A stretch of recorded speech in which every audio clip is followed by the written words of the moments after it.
கும்பகர்ணன் 6 மாதம் உறங்கி 6 மாதம் விழித்திருப்பவன்.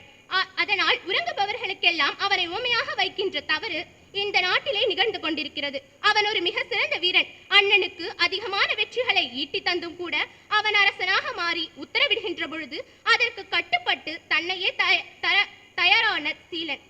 சீதையை தூக்கி வைத்திருக்கிறான் ராவணன். அந்த செய்கைக்கும் கும்பனுக்கும் எந்த சம்பந்தமும் இல்லை. ஆனால் அது குறித்த மந்திராலோசனைக்கு அவன் அழைக்கப்படுகிற பொழுது சுட்டது குரங்கு எரி சூறையாடிட கெட்டது கொடிநகர் என்று ராவணன் சலித்து போய் அந்த அரியணையில் என் உடல் இருக்கின்றது உயிர் இல்லாமல். ஒரு குரங்கு இந்த மயனமைத்து தந்த நகரத்தை அழித்து விட்டதே என்ற வருத்தத்தில் புலம்புகிறான். அப்போதுதான் கும்பன் வருகிறான். கும்பன் ஒருவன் தான் ராவணன் அரியணையில் நேரே கை நீட்டி பேசக்கூடிய தைரியம் மிக்கவனாக இருந்தான். அது மட்டுமல்ல, அதற்கு உரிமை உடையவனாகவும் இருந்தான். எடுத்த உடனே கேட்கிறான், நான் முகன் மரபிலே வந்த குலத்தவரில் நீ ஒருவனே ஒப்பற்றவனாக திகழ்கிறாய்.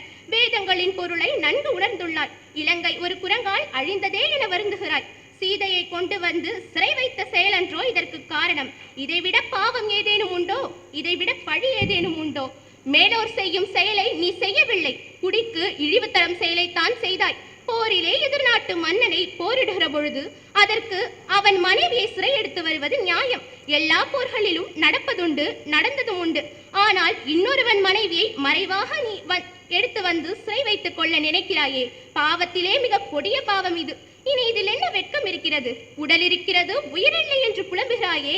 உணர்வையெல்லாம் விட்டு உயிர் வாழும் உடல் இருந்தென்ன என்கிறான் கும்பகர்ணன். அதனோடு நிறுத்திவிடவில்லை. நம்முடைய அரசாங்கத்தை நினைத்தாலே எனக்கு மகிழ்ச்சியாக உள்ளது. எத்தனை அரசு நாம், எத்தனை பேரை வென்றவர்கள் நாம். ஆனால் இன்று நாம் என்ன செய்து கொண்டிருக்கிறோம் என்று கிண்டல் செய்கிறான் கும்பகர்ணன். மந்திர ஆலோசனை தொடர்ந்து நடக்கின்றது. கும்பன் உறங்க செல்கிறான். அனைத்தையும் விட்டுவிட்டு போருக்கு தயாராகிறான் ராவணன்.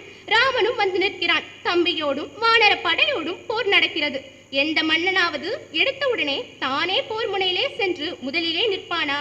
வானரம் எடுத்த மார்பும் வரையனை எடுத்த தோளும் நாரத முனிவருக்கு ஏற்ப நயம்பட உரைத்த நாவும் தரணி மௌளை 10 சங்கரன் கொடுத்த வாளும் வீரமும் களத்தை போட்டு வெறுங்கையோடு மீண்டு போனான் என்று கம்பன் பாடுவானே, அந்த தைரியத்திலே போய் நின்றவன் முதல் நாளிலே அடி வாங்கி திரும்புகிறான். எதிரிலே நிற்கின்ற ராமன் மிக சாதாரணமாக இவனை அனுப்பி வைக்கிறான். போ என்று சொன்னால் மட்டும் பரவாயில்லை, இன்று போய் நாளை வா என்கிறான். வந்த ராவணன் முதலிலே கும்பனை எழுப்ப சொல்கிறான். உறங்குகின்ற கும்பனை எழுப்புவதற்கு பெரும் பாடுபடுகிறார்கள். உறங்குகின்ற கும்பகர்ண, உங்கள் மாய வாழ்வெல்லாம் இறங்குகின்றது இன்று காண, எழுந்திராய் எழுந்திராய். கரங்கு போல் வில் பிடித்த கால தூதர் கையிலே உறங்குவாய் உறங்குவாய், இனி கிடந்து உறங்குவாய் என்கிறார்கள். கும்பன் எழுந்தவுடன் நேரே அண்ணனிடம் சென்று நிற்கிறான். கும்பன் எதுவும் பேசவில்லை. ராவணனாகவே கும்பனுக்கு கவசத்தை மாட்டுகிறான். வாளினை எடுக்கிறான். இவன் புரிந்து கொள்கிறான். என்ன விடயம் என்று கேட்கிறான். அந்த குரங்கு மனிதர்கள் வந்திருக்கிறார்கள், போய் தின்றுவிட்டு வா என்கிறான் ராவணன். சிரித்துக்கொண்டே கும்பன் சொல்கிறான், ராமணனை வெல்வது என்பது அண்ணா நீ சீதையை தழுவுவது போல, அது ஒரு காலமும் நடக்காது என்று கூறினான். உடனே ராவணனுக்கு கோபம் வருகிறது. இங்கிருந்து போ, நன்றாக தின்றுவிட்டு மது குடித்துவிட்டு உறங்கு என்கிறான் ராவணன். என்னை போக சொல்கிறாயா? ஒரு செய்தியை இறுதியாக கூறிவிட்டு செல்கிறேன் என்று தொடர்கிறான் கும்பன். நீ என்னை அனுப்புவதோடு நிறுத்திவிடு அண்ணா. நீ அடுத்து என்ன செய்வாய் என்று எனக்கு தெரியும். இந்திராஜனத்தையும் பழித்து விடாதே. ஏன் தெரியுமா? அவன் நம் பிள்ளை. நம் குலத்தின் பெருமையை பறைசாற்ற அவன் ஒருவன்தான் இருக்கின்றான். அவன் ராமனின் தம்பியினால் கொல்லப்படுவது உறுதி. அவன் வயதில் ஒரு பெண்ணை அவன் தூக்கி வந்தால் நீயும் நானும் போருக்கு போவது நியாயம். ஆனால் நீ ஒரு பெண்ணை தூக்கி வந்து உனக்காக அவன் அழியலாம் என்பது தவறான எண்ணம். ஆனால் உன் பிள்ளை தகப்பன் தூக்கி வந்த பெண்ணுக்காக இறந்தான் என்று பழிக்க அவனை ஆளாக்காதே என கூறிவிட்டு போருக்கு புறப்படுகிறான் கும்பகர்ணன். ராமனுக்கு இவனை பார்த்ததும் நல்லவன் போல் தோன்றுகிறது. இவன் யார் என்று வீடனிடம் கேட்கிறான்.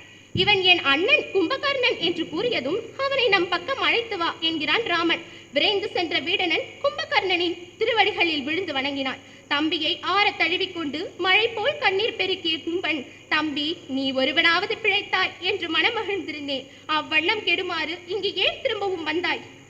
எம்மை கொள்ள ராமன் வில்லோடு காத்து நிற்கிறான். அரக்கராகிய நாங்கள் அனைவரும் ராமனது அன்பில் அழிய போகிறோம் என்கிறான். உடனே வீடனன், அறியாமை நிறைந்த எனக்கு அபயம் அளித்த அருளாளன் ராமன் உனக்கும் அபயம் அளிப்பான் உத்தமனே.